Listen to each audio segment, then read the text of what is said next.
Thank you very much indeed, Mr. President. Great to see you. Very good to hear your remarks. Excellencies, Mr. President, distinguished guests, colleagues, friends, I want to start by thanking very sincerely Economist Events for inviting me here today.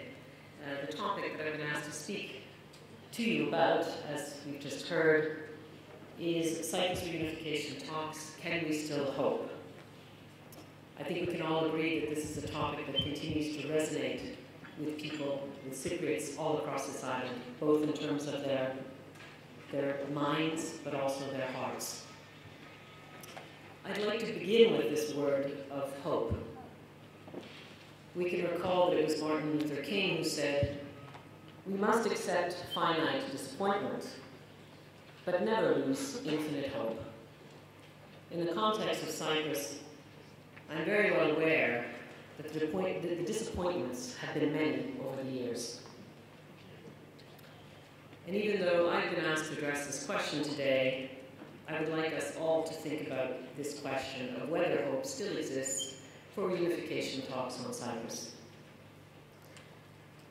Of course, we can easily point to the bad signs. The inconclusive process in Crans-Montana in July 2017, after so much effort had been put in, was a severe blow to all of us who invested in supporting the process and had dared to hope that a solution was finally within reach. Recovering from that experience has not been easy for all involved. Because of the way in which the conference on Cyprus closed, the period since then has been characterized by a deepened mistrust and a tendency to blame the others for the failure. After the conference closed last July, the UN Secretary General emphasized in his report to the Security Council that the prospects of finally pushing this process over the finishing line will remain elusive without the strongest political will, courage and determination, mutual trust, and a readiness on the part of all parties to take calculated risks in the last and most difficult mile of the negotiations. More than 1 year later, following UN consultations and his own discussions with the leaders, the Secretary General concluded in his most recent report that prospects for a comprehensive settlement remain alive. His own assessment that there's still hope for this process should give all of us hope. In the course of the past few weeks, I've also observed some encouraging developments. As you may know, the Greek Cypriot leader, Mr. Nikos Anastasiadis, whom we have just heard speak in very encouraging terms, met with Mr. Mustafa Akinci, the Turkish Cypriot leader, under UN auspices last Friday. Since this was their first meeting in 6 months, and only the second meeting they've had since Crans-Montana, I was heartened to see the constructive attitude with which they discussed and later announced the upcoming opening of the first 2 additional crossing points in 10 years. That offers some hope. It shows the willingness of the 2 leaders to meet and discuss for the good of the communities, and demonstrates their ability to take decisive steps to improve the lives of Cypriots on both sides of the divide through concrete measures. Yes, these crossing points were originally slated to be opened in 2015. Yes, there was a 3-year delay, but as they say, better late than never. It's my hope that the leaders can build on the momentum gained by the opening of the crossing points to push forward other long-awaited and beneficial confidence-building measures in the coming period. But let me give you another important example. In their statement last week, the leaders confirmed that they would engage constructively with Ms. Jane Hall-Lute, who visited the island earlier this week. Ms. Lute, you may recall, had been asked by the Secretary General in July this year to conduct consultations on his behalf.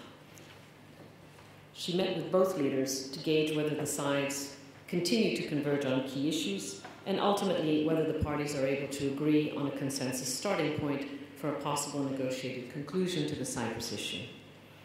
As you will have seen it reported, Ms. Lute's contacts were fruitful and both sides were fully engaged through holding frank and forward-looking discussions with her. The parties seem to share the view expressed by the Secretary General that an unchanging status quo, that is, the lack of a resolution of the Cyprus issue, is truly not sustainable. Significantly, in his last report, the Secretary General also underscored a widely held view that the time of endless processes that fail to produce results lies firmly behind us. On Tuesday this week, the Security Council held consultations on Cyprus, during which it considered the Secretary General's most recent report. The Council expressed its unanimous and full support to the efforts of the Secretary General, of the UN in Cyprus, and Ms. Lutz's ongoing consultations with the parties. But even more importantly, highlighting a sense of urgency, most Security Council members reiterated that the status quo is unsustainable, as they also maintained their strong support for the leaders and for the prospects of a renewed process. The Security Council's commitment to this issue, despite the many other pressing matters of international peace and security that they deal with on a daily basis, I believe also brings hope. So all of this is on the positive side of the ledger. So now the question becomes, what is needed for hope to actually become reality? To say that the Cyprus issue is complex and that this question is therefore challenging is an understatement. I can nonetheless point to some important elements that come to my mind. Leadership, political will, dialogue, a willingness and the ability to see things from the perspective of the other side, and to make the necessary compromises, a belief that the benefits of a solution outweigh those of the status quo, inclusion, transparency, and support, both from within and from outside.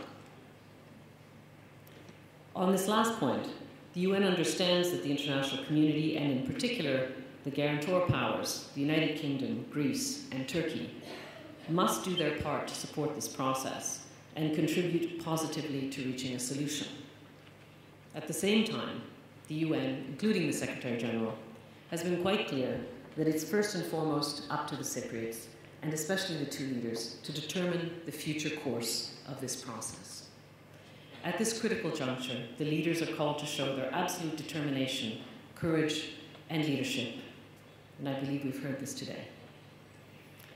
I believe that all Cypriots want and deserve a peaceful, prosperous future on this small, shared island. And it's long been agreed that the best way to ensure that this happens is through a settlement based on the well-known United Nations parameters. This, as I understand, has become the hope of many. Of course, leaving behind the status quo can be as frightening as it can be energizing. This is why I believe there's also a pervasive sense among many that there was not enough public engagement in the past, nor enough clarity on the shape of the settlement being prepared, and that the voices of ordinary Cypriots were not heard enough during previous rounds of negotiations. I'm inspired by the efforts of those on the island who are reaching across the divide, seeking to understand their fellow Cypriots, working to bridge differences, and proving that what brings the communities of Cyprus together vastly exceeds what separates them.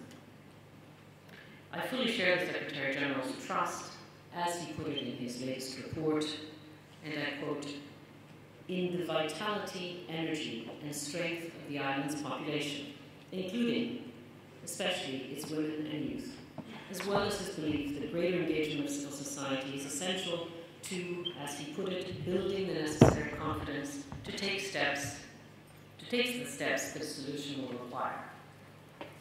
In this regard, the Security Council has also pointed out that a lot more would need to be done in the future process to prepare the two communities for settlement, to explain the benefits of a solution, change mindsets, and build a shared vision for the future. A peace process needs to land on fertile soil, and in this we all have an important role to play. Based on international best practices, the Security Council has over the past 10 years continuously called for more inclusive, transparent, and ultimately more effective peace processes around the world. Compelling evidence has shown that inclusive processes that ensure the effective participation of women in civil society more broadly increases the possibility of reaching and sustaining peace. Cyprus is no exception. The Security Council, the Secretary General has repeatedly called on the two leaders to carefully consider ways to ensure greater inclusivity and for the concerns of the constituents, including women, more than half the population, to be taken into account. He has asked them to think of mechanisms by which, in possible resumed negotiations, they could preserve the confidentiality of the deliberations while also engaging in public outreach and providing information. Public outreach will be key to prepare both communities in a timely manner. Looking around this room, it's my strong view that an inclusive process must also include the voices and the views of the business community. As we can see from the agenda of this event, we have here in the room leaders present from banking, shipping, project development, financial and investment services, hospitality, tourism, and energy. There are political parties here who will be speaking as well. All of you have a vital role to play. The view among many informed observers is that a solution will markedly improve the future circumstances on Cyprus. And the President has just said the same. Opening up new opportunities for growth and prosperity and generating significant socioeconomic benefits for both communities. It will bring a greater measure of stability to this region. And there are international investors that are betting on it. In fact, through these many long years, the United Nations and the international community have demonstrated their willingness to assist the parties in their efforts to resolve long-standing differences in ways that offer prospects for a better future. The most recent round of negotiations was defined by the immense and unprecedented support to the sides from the European Commission, the European Central Bank, the International Monetary Fund, and the World Bank under the auspices of the United Nations. And this effort was later identified by the UN as a best practice that should be replicated elsewhere in other peace processes. So now I've come full circle, and I return to the question at hand, whether there is hope.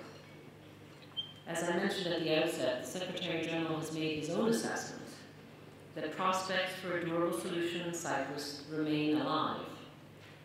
And as the saying goes, hope dies last. It's also my own careful reflection that hope, in fact, remains. But at the same time, we must admit, hope is not enough. In recognizing this, it's incumbent upon everyone who cares about this issue to do their part and to consider the ways in which they can contribute towards a settlement of the Cyprus issue. Surveys are suggesting that while the desire for settlement on the part of people on both sides of the island has remained relatively steady or even increased over the years, their belief that this can happen decreases with every failure. And you cannot have a successful, sustainable solution unless you bring the people with you. It was Winston Churchill who said, "Success is not final. Failure is not fatal. It's the courage to continue that counts." Everyone has a stake in a settlement, including leaders in the economic and financial sectors, such as yourselves, as well as those international businesses present here, which have invested in this island. We as the United Nations stand ready to assist when the sides jointly decide to re-engage in meaningful, results-oriented negotiations to reach a lasting agreement within a clear horizon. My sincere thanks again to the organizers for inviting me here today, and I do wish you a very fruitful continuation of your discussions. Thank you very much.